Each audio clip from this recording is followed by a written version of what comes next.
In today's topic, we will be discussing about urine analysis. We will be talking about collection of urine sample, physical examination, and chemical examination.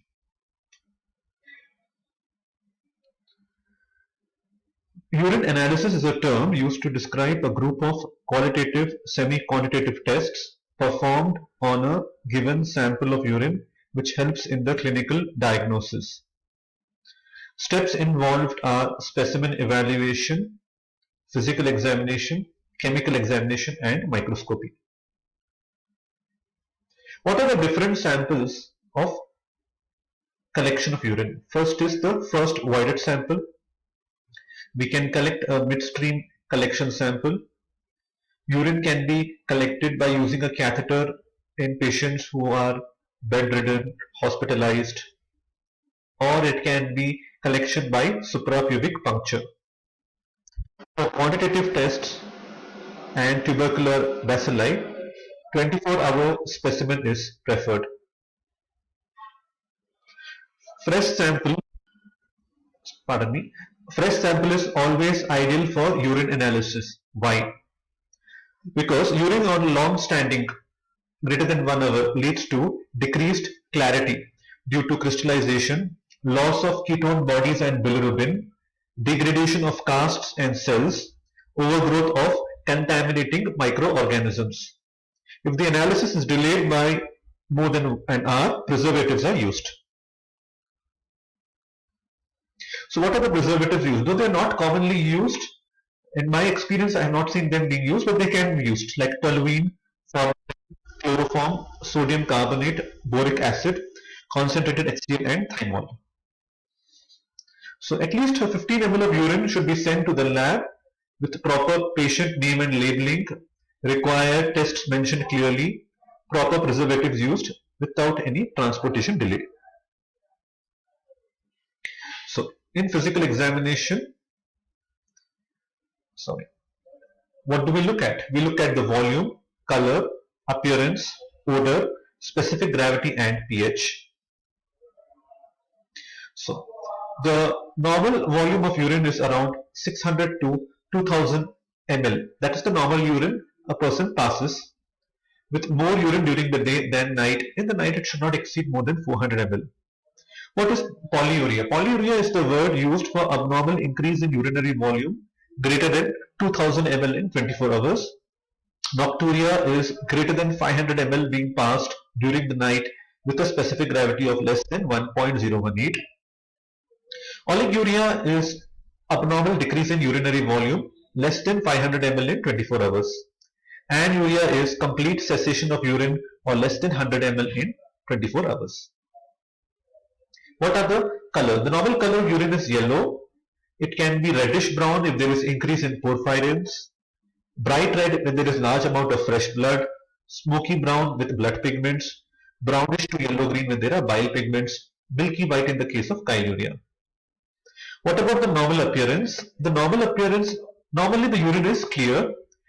Now amorphous phosphates in neutral or alkaline urine can be present that can add a bit of turbidity. So these disappear on adding dilute acetic acid, whereas amorphous urates are seen in acidic urine which disappear on heating.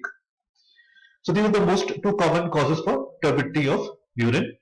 It can also be turbid if there are pus cells which get clear on filtering, or if there are bacteria or fungi which get cleared on centrifugation. What about the odors? So ammoniacal odor, usually when urine is on long standing duration, it develops an ammoniacal odor. Otherwise, it can have a cabbage odor if there is a metabolic disorder called maple syrup urine disease, mousy odor in case of phenylketonuria, rotting fish in case of trimethylamnuria, rancid odor for tyrosinemia, fishy odor in case of protease infection, and ketone bodies lead to a fruity odor. Specific gravity. Specific gravity indicates the relative proportion of dissolved solid components to total volume of the specimen. Normal contribution is urea 20%, sodium chloride 25%, sulfates and phosphates. The normal specific gravity of urine is 1.016 to 1.022.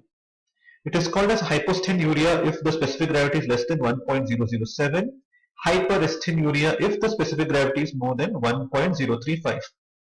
Isothenuria is a fixed specific gravity of 1.010, which is seen in severe renal damage. It is fixed at 1.010 because that is the specific gravity of plasma. So usually specific gravity can be measured by a urinometer, and we can also use a dipstick to measure the specific gravity, right? And the hydrogen ions interact with the, so urinometer is based on the principle of buoyancy. A urinometer is calibrated at 15 degrees centigrade. For every 30 degrees centigrade rise in temperature, 0.001 is added to the recorded value of specific gravity. Correction for albumin, if we have to subtract 0.003 for every 1 gram per deciliter. Other methods are refractometer and hanging drop method. This is the urinometer. It should be suspended into the measuring cylinder, and we read the meniscus reading at the level of the flotation.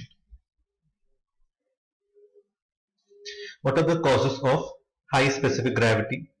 Dehydration, proteinuria, glycosuria, eclampsia, lipoid nephrosis, radiographic dyes, dextrans. Low specific gravity, collagen disease, pyelonephritis, hypertension, polydipsia, diuretics, and diabetes insipidus.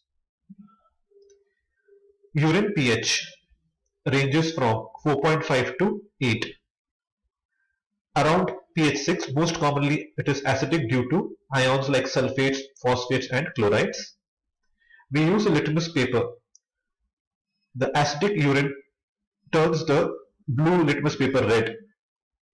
If it is neutral, both the red and blue change to purple, and alkaline urine changes the red litmus paper to blue.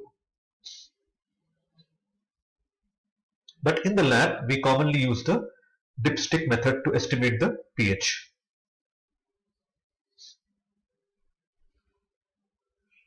Acidic urine causes our respiratory acidosis, metabolic acidosis, uremia, severe diarrhea, starvation, infection with E. coli.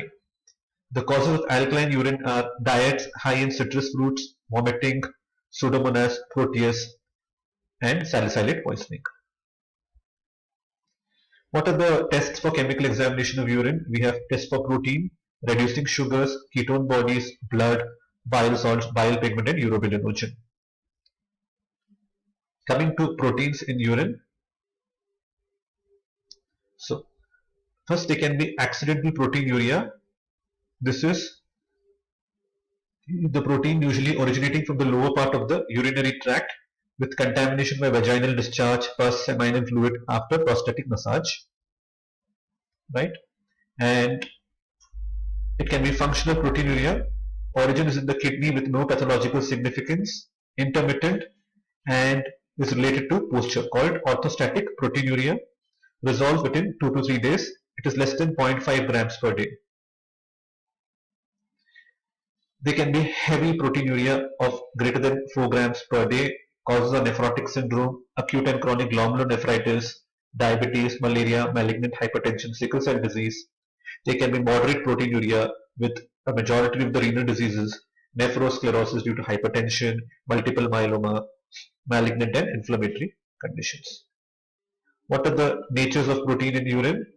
The major form of protein in urine is albumin, followed by globulin. Then it can be mucin, hemoglobin, and myoglobin. What are the tests for proteins? It is heat and acetic acid test, sulfosalicylic acid test, and dipstick tests.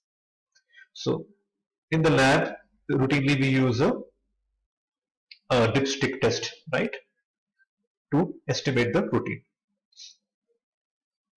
Coming to heat and acetic acid test,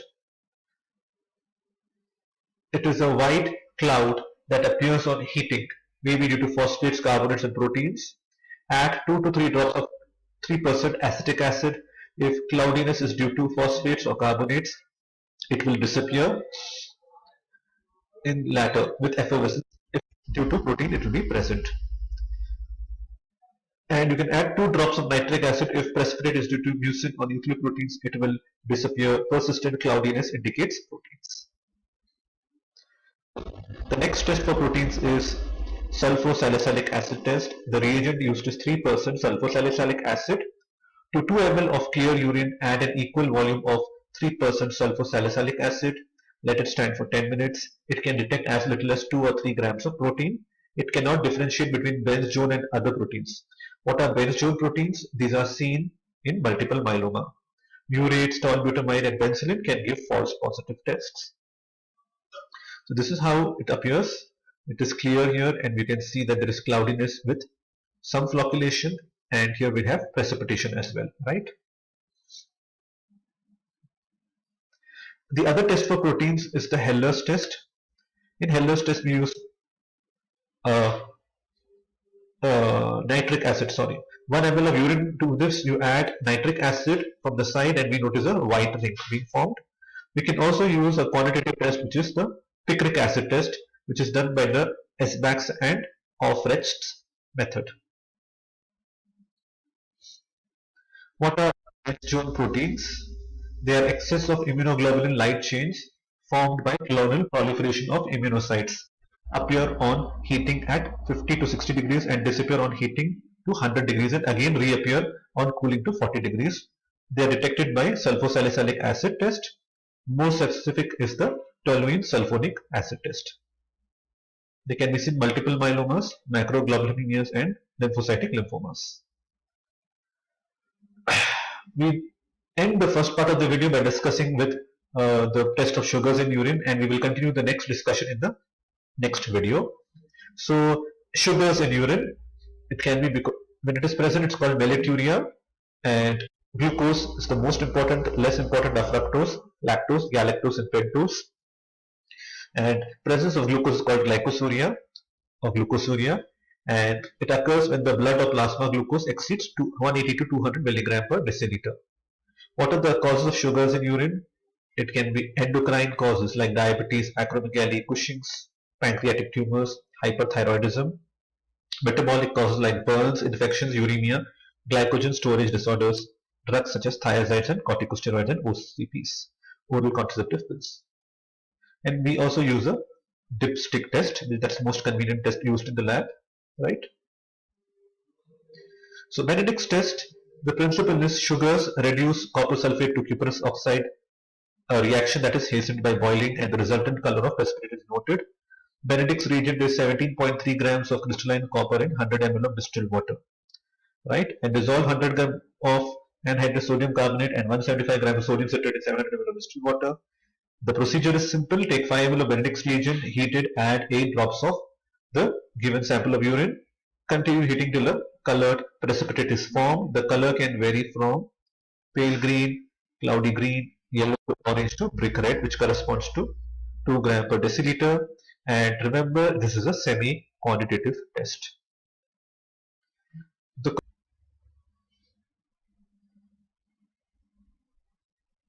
So the other sugars are lactose. Sometimes you may want to do test if you want to rule out lactose intolerance or those kind of things. We may have to test for lactose as well. Otherwise, we would like to go for osazole test if we have to differentiate between glucose and galactose, right? So we will be continuing our discussion in the next video, and in the next video we will be talking about tests for ketone bodies, tests for bile salts, blood, and a little bit in the third video we will go about the microscopic examination of urine. Thank you for your attention and thank you for your sustained support. Please like and subscribe this channel. Thank you.